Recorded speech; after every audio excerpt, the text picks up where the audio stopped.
Birthday boy United states లో ఉన్న యువ ఏనరరీ విద్యార్థుల సమూహంలో కలిసి ఒక ఇంట్లో నివసించే నేపథ్యంలో సెట్ చేయబడింది. ఈ అబ్బాయిలు ఒకే పట్టణానికి చెందినవారు మరియు చిన్నప్పటి నుండి ప్రతి ఒక్కరికి తెలుసు. అబ్బాయిలు అతనికి బర్త్డే బంప్లు ఇస్తున్నప్పుడు, బర్త్డే బాయ్ చనిపోయినప్పుడు వారి ఇంట్లో బర్త్డే పార్టీ పక్కకు తిరుగుతుంది. ఈ అబ్బాయిలకు ఏమి జరుగుతుంది? వారు తమ స్నేహితుడి అకాల మరణాన్ని అర్థం చేసుకోవడానికి ప్రయత్నించినప్పుడు మిగిలిన కథను రూపొందిస్తుంది.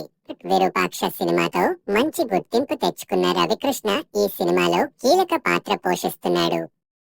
బర్త్డే బాయ్లో ఎక్కువగా గుర్తించదగిన ముఖాలలో అతను కూడా ఒకడు. రాజీవ్ కనకాలతో సహా మిగిలిన చలనచిత్ర నటీనటులు పేలవంగా వ్రాసిన పాత్రలను అందుకుంటారు. వారికి ఎటువంటి ఎంపిక లేకుండా